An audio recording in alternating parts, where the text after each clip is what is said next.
Globalização e Cidadania, por Pedro Dalari. Bom dia, professor Pedro Dalari. Professor, o que o senhor tem a dizer dessa recente decisão do ministro Alexandre de Moraes de tirar da internet contas do Twitter e do Facebook de pessoas que defendem posições de extrema-direita? Em decisão recente, o ministro Alexandre de Moraes, do Supremo Tribunal Federal, determinou que as plataformas Twitter e Facebook tirassem da internet as contas de pessoas que defendem posições de extrema-direita. Em geral relacionadas politicamente ao presidente Bolsonaro, essas pessoas atingidas pela decisão, com grande presença nas redes sociais, têm se notabilizado por postagens contra a democracia, contra o Congresso Nacional, contra o Supremo Tribunal Federal e o Judiciário. Fundamentou a decisão do ministro Alexandre de Moraes a ameaça que essa militância de extrema-direita representa para a democracia e o Estado de Direito, lembrando que o ministro Alexandre de Moraes é especialista no assunto, já que é professor de Direito Constitucional da Faculdade de Direito da USP.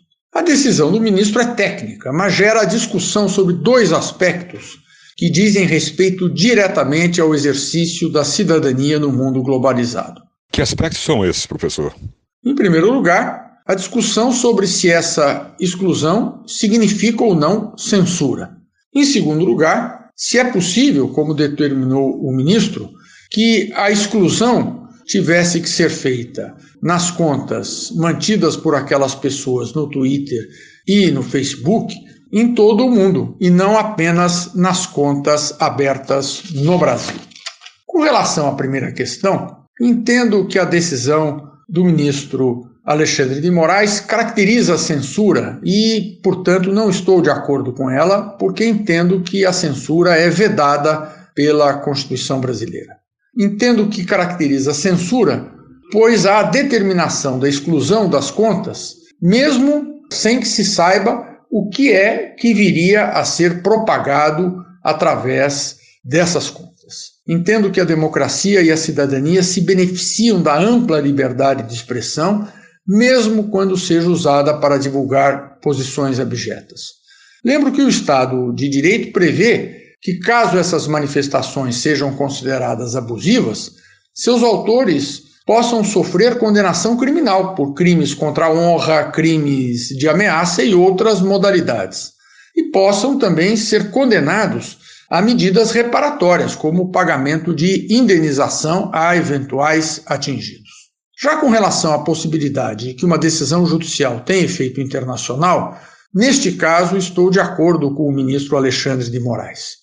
Twitter e Facebook são grandes empresas globais instaladas no Brasil. Se o judiciário brasileiro tomou uma decisão de que essas empresas discordem, cabe recurso.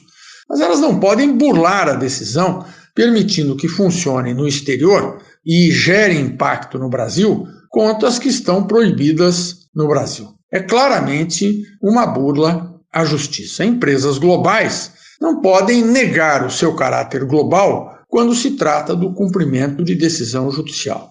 A notícia é que o Twitter cancelou as contas globalmente e o Facebook, após se negar a fazê-lo, acabou recuando e também efetuou esse cancelamento. Ambas as empresas, Twitter e Facebook, estão agora recorrendo ao Supremo Tribunal Federal para permitir que aquelas pessoas que foram banidas possam restaurar suas contas, no que eu, pessoalmente, estou de acordo. O caminho certo é o recurso e caberá ao Supremo Tribunal Federal dar a decisão final. Este foi o professor Pedro Dalari, que falou com Marcelo Hollenberg para a Rádio USP. Globalização e Cidadania, por Pedro Dalari. Ética e Política, por Renato Janine Ribeiro. Professor Janine, o Estatuto da Criança e do Adolescente está completando 30 anos. Qual o impacto do ECA para crianças e adolescentes ao longo desses anos? O ECA, como é afetuosamente chamado o Estatuto da Criança e do Adolescente, foi promulgado 2 anos depois da nova Constituição, a Constituição de 88, a Constituição Cidadã, como proclamou Ulisses Guimarães, e que é o documento constitucional mais democrático que o Brasil já teve. Tanto assim que, ao contrário das constituições anteriores, ele começa com os direitos humanos. A ideia da Constituição de 88, ao contrário das constituições anteriores, não é que primeiro você diz quem manda, quem é o presidente da República, o que ele faz, o legislativo, o judiciário, todos os órgãos do Estado, e depois, como um apêndice, você fala dos cidadãos. A Constituição de 88 começa falando dos cidadãos. Pois bem, o ECA, então, ele está muito preocupado com a educação da criança, do adolescente, muito preocupado com a proteção dele, e parte de um princípio que é muito importante, que é, no caso de delinquência, de delito, etc., o jovem não é a mesma coisa que um adulto. Ele não tem ainda a cabeça formada, ele ainda não tem toda a responsabilidade formada, então deve-se fazer toda a ênfase para reeducá-lo. Daí uma série de medidas que são muito condenadas, criticadas, contestadas por aqueles que têm uma visão punitivista. Por exemplo, o fato de que o jovem não pode ser preso, o termo é outro, ele deve ser reeducado no ambiente em que ele estiver detido, existe um limite máximo de tempo para ele ficar sem liberdade, que é 3 anos, e por aí vai. Tudo isso causou muita irritação, muita polêmica, porque há pessoas que apontam jovens que cometem crimes, alguns deles horríveis, mas esses casos são uma exceção pequena no conjunto geral dos jovens e geralmente são daqueles que vêm de famílias desestruturadas, de condições muito duras de vida. Então, a preocupação do ECA, tem que estar muito claro isso, é atacar as causas e não as consequências. O Brasil é um país que leva muito em conta as consequências em vez das causas. Professor, muitas vezes as quadrilhas usam menores de idade para assumirem crimes, pois eles podem ficar até 3 anos em privação de liberdade, no máximo. O que poderia ser feito para impedir isso? Olha, o que eu penso nisso é algo que eu já sugeri várias vezes em artigos e que, na verdade, foi cogitado pela então presidente Dilma Rousseff, e não sei por que ela não propôs isso sob forma de projeto de lei. É o seguinte, quando um jovem assume um crime, quando um jovem está junto com adultos maiores de idade, portanto, maiores de 18 anos, são plenamente responsáveis, podem ser condenados a uma pena plena e não esse máximo de 3 anos de privação de liberdade, que é o caso dos menores de idade, eu penso que nesse caso, a pena dos adultos, os adultos que estão com ele deveriam ser condenados à pena integral, máxima, daquele crime que o jovem assumiu como seu.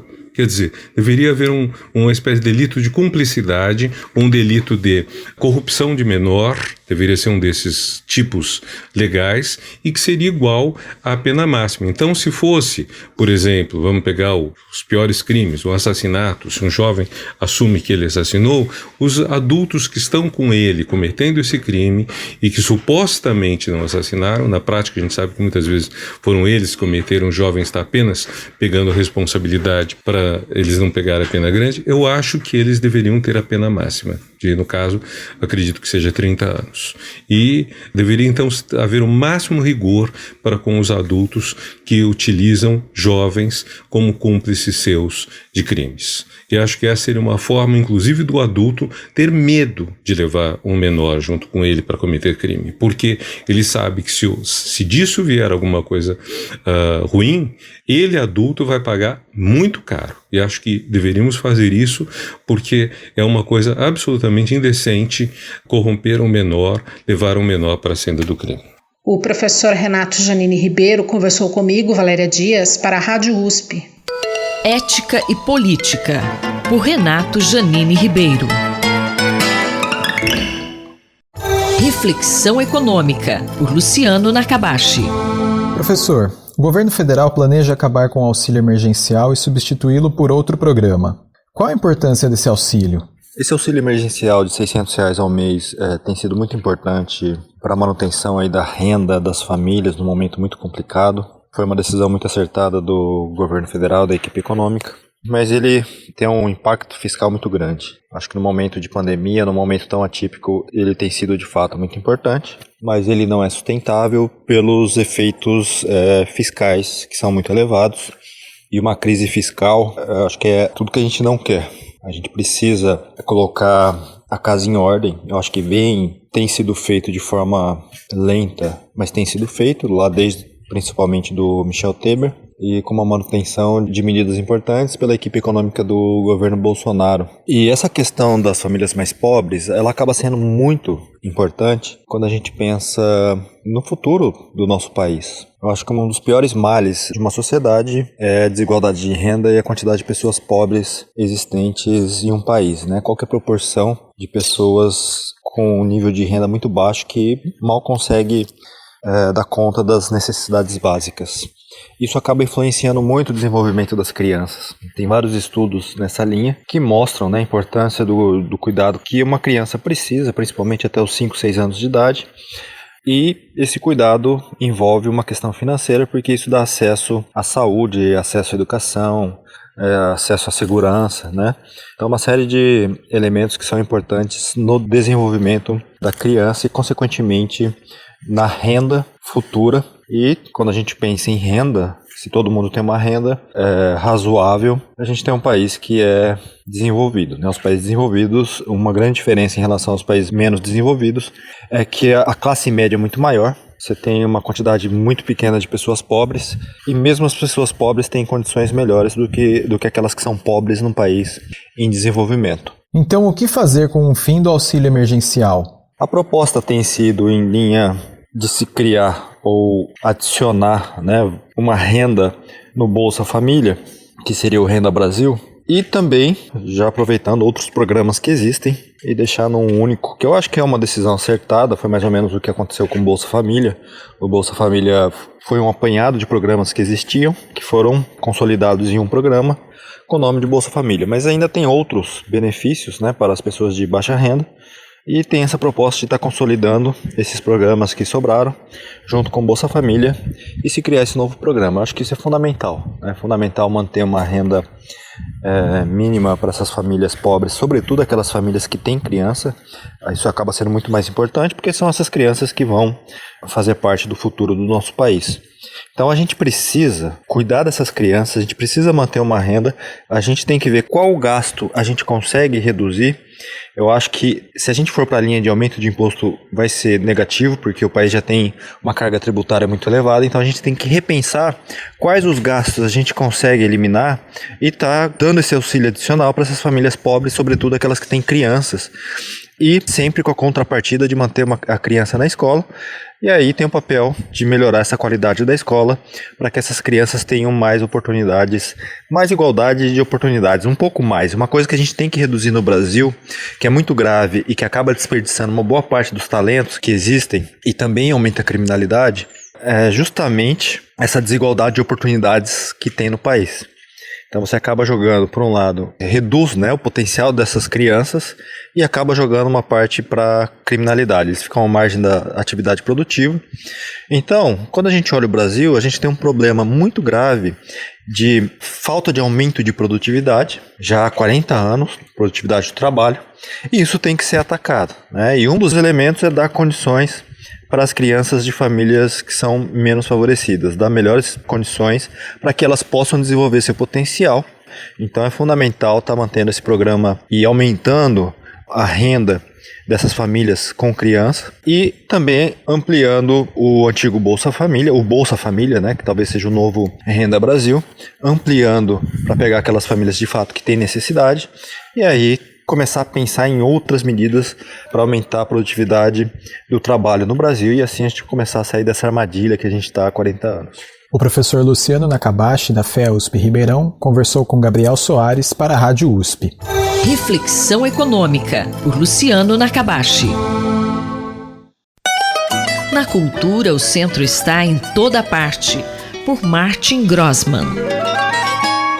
Professor, como o senhor está observando este momento na cultura? Leila e ouvintes da Rádio USP, impressiona de fato imagens que vêm sendo recorrentemente exploradas pelas mídias, né? Seja nos jornais de grande circulação, na televisão, na internet, de salas de espetáculo, salas de concertos, cinemas e até museus completamente vazios, né?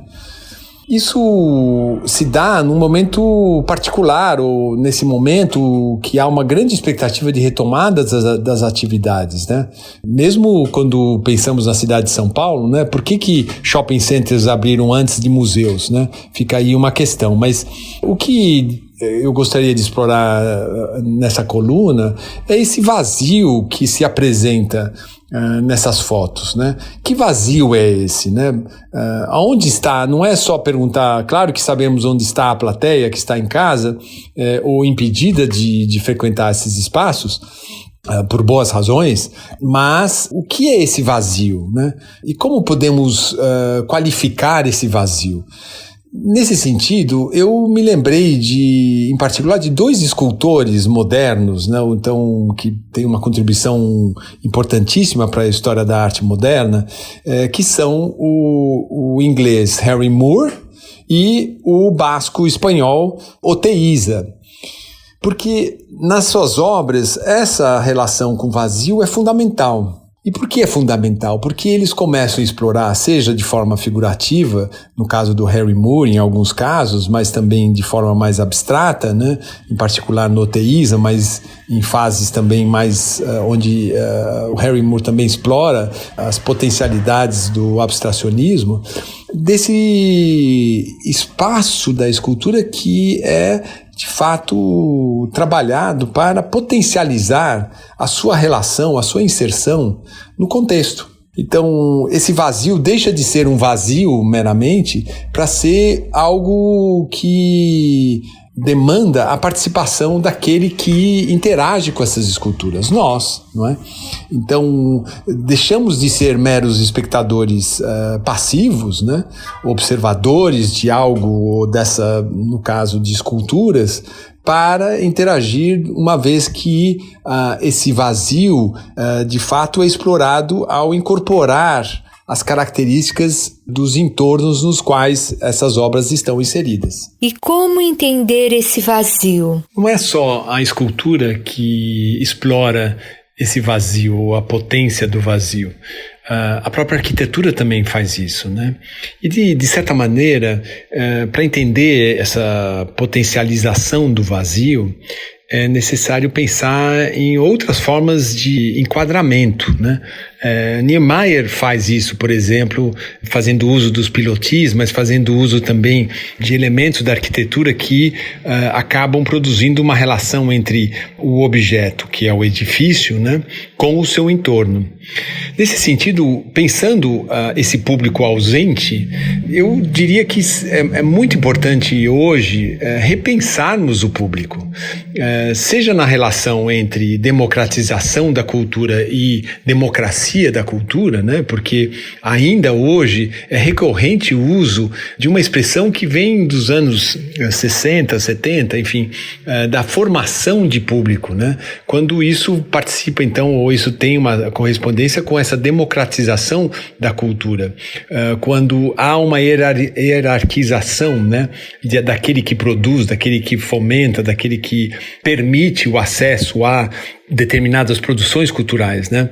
E já na democracia cultural, dessa possibilidade de haver de fato um diálogo entre as partes, né? E onde esse público se coloca, onde esse público de fato também tem uma participação não só como espectador, mas também na relação com essas diferentes produções. O professor Martin Grossmann conversou comigo, Leila Kiyomura, para a Rádio USP. Na cultura, o centro está em toda parte, por Martin Grossmann. Fique de olho, por Eduardo Rocha. Professor, hoje vamos falar das drogas e a saúde dos olhos. Então, quais os efeitos das drogas recreativas na saúde ocular? Olá.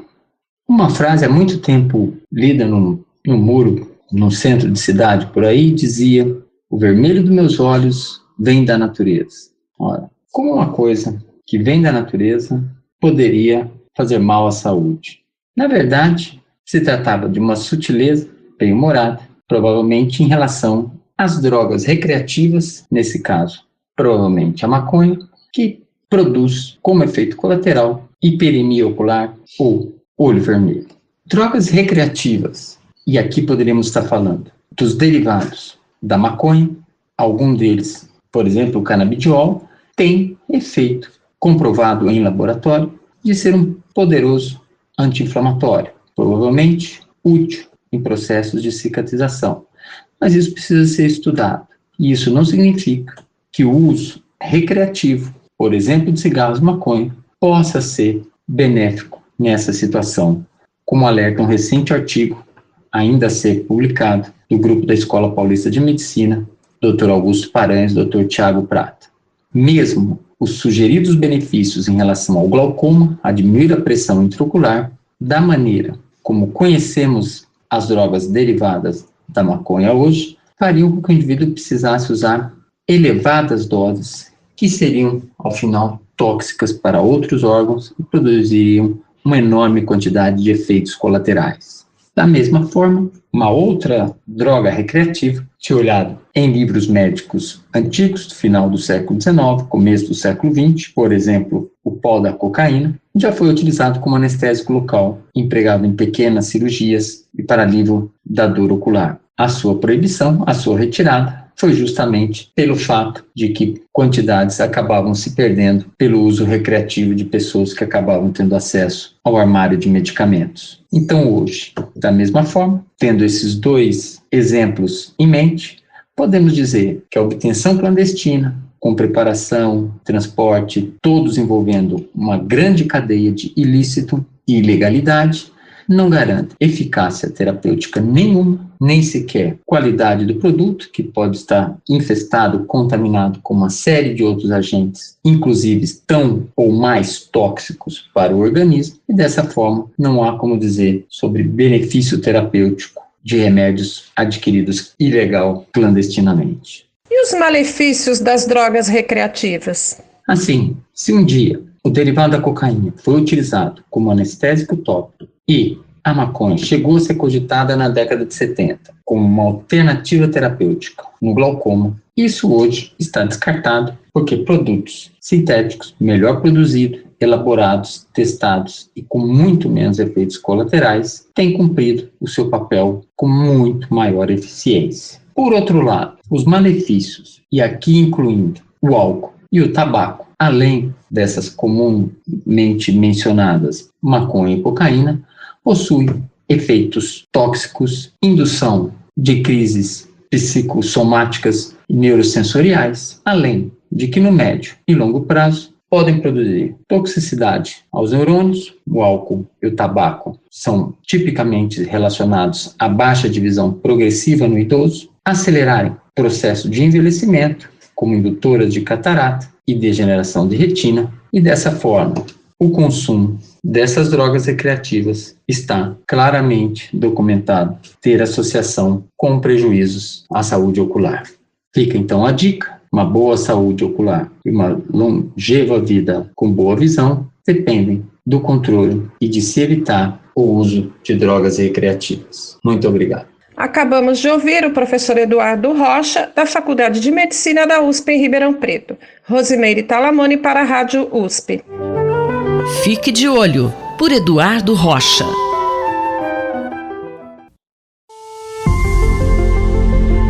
Decodificando o DNA, com Maiana Zates. Hoje, a professora Maiana Zates fala sobre um estudo italiano que usará a tecnologia de edição genética, a CRISPR-Cas9, contra a Covid-19. Na área de doenças genéticas, poder editar mutações em genes que causam doenças abre perspectivas muito promissoras para futuros tratamentos. Mas existem questões éticas muito importantes no caso da edição de genes em embriões, pelo temor de passar novas mutações para a próxima geração. Vocês devem lembrar do repúdio internacional quando o pesquisador chinês He Jiankui anunciou que havia editado o gene CCR5 em embriões que deram origem a duas gêmeas. A boa notícia é que já existem tentativas bem-sucedidas no tratamento de algumas formas de câncer, onde o sistema imunológico é alterado para reconhecer e destruir um tumor. A questão é, Seria possível usar a técnica de CRISPR no caso da Covid-19? Então, voltando ao caso do HIV, existem pessoas que nascem com uma mutação no gene CCR5 e que as torna resistentes ao HIV. Isso porque esse gene codifica uma proteína que fica na membrana, na capa da célula, e a mutação impede a penetração do vírus nas células.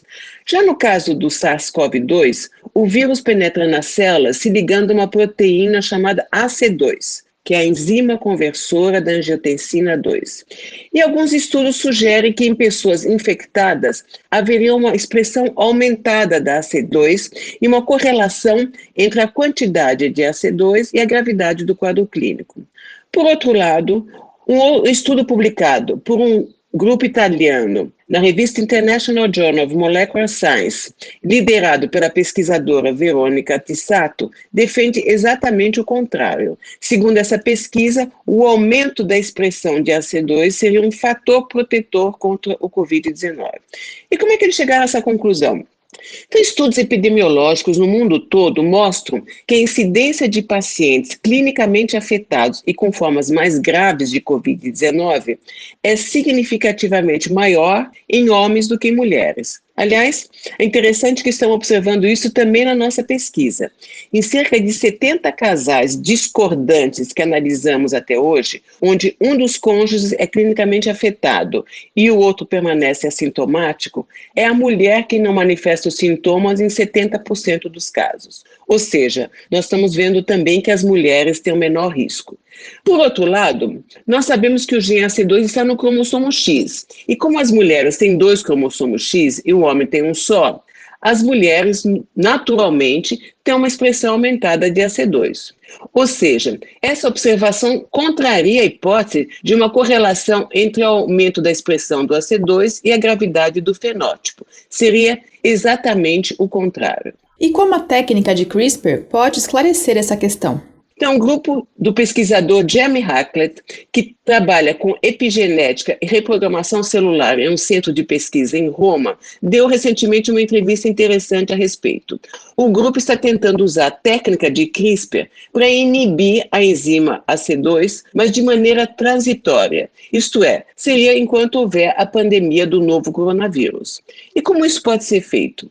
Então, a ideia é, ao invés de silenciar um gene de um modo definitivo, é possível atuar na sua expressão, ou seja, o que chamamos de epigenética, e que são mecanismos que o genoma usa para ativar ou silenciar um gene de maneira transitória, ligá-lo ou desligá-lo.